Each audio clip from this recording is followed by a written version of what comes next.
My name is Ajay and I'm the curatorial assistant at the Madras Crocodile Bank Trust. I've been working here since the beginning of 2011.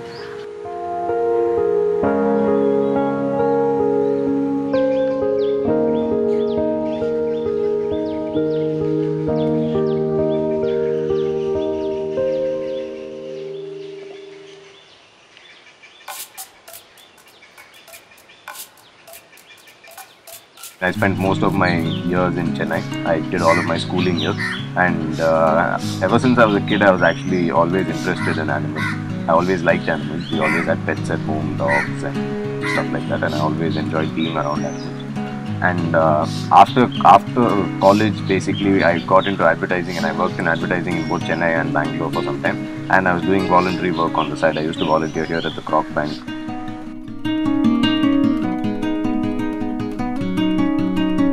Snakes basically was where my fascination with reptiles started.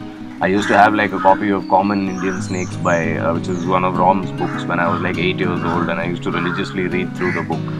One of the first snakes I'd seen in my life when I was a small kid, it was a pine snake. It's a very common arboreal species, but it's a very pretty snake and they're light green in color. When I saw that snake, it stuck in my mind. So after that I didn't see a snake for another couple of years, maybe 3-4 years. But the image of the first snake that I saw was kind of indelibly, I was like, wow.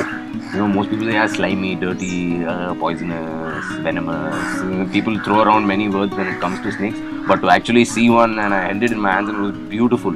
So snakes was basically where this idea started in my head that, wow, these are really cool animals.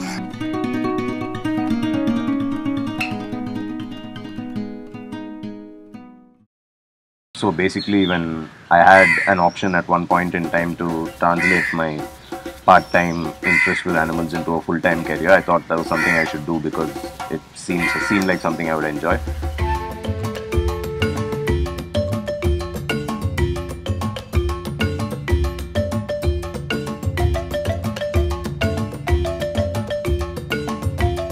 So basically, the Croc Bank was started sometime in the early 70s by a then American expatriate named Rom Whitaker and his wife. So the idea of Croc Bank at the time was to serve as a gene pool for the 3 species of Indian crocodiles, as the numbers of all of these species were severely depleted in the wild. Over time, the collection grew to expand crocodiles from other parts of the world, as well as snakes, turtles, species of lizards, and now we're even doing amphibian stuff. But basically the core idea of Croc Bank was to function as a gene pool for the world's crocodilians, and I think today we house 18 of the 23 species of the crocodiles in the world, and it's one of the biggest reptile zoos in South Asia.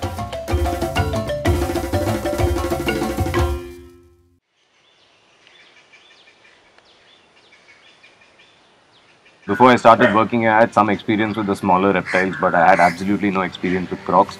And I came in, expecting nothing but the basic stereotype that, big, toothy, bloodthirsty animals. But they're actually very intelligent, and, when you work closely with them, you see that they learn things really fast. You see that they respond well to conditioning.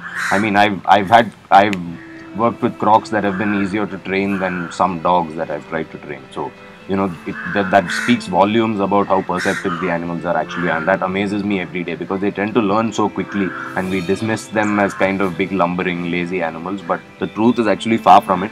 They're pretty intelligent, and I think that's the biggest draw with these animals. At least that's what I'm most fascinated with.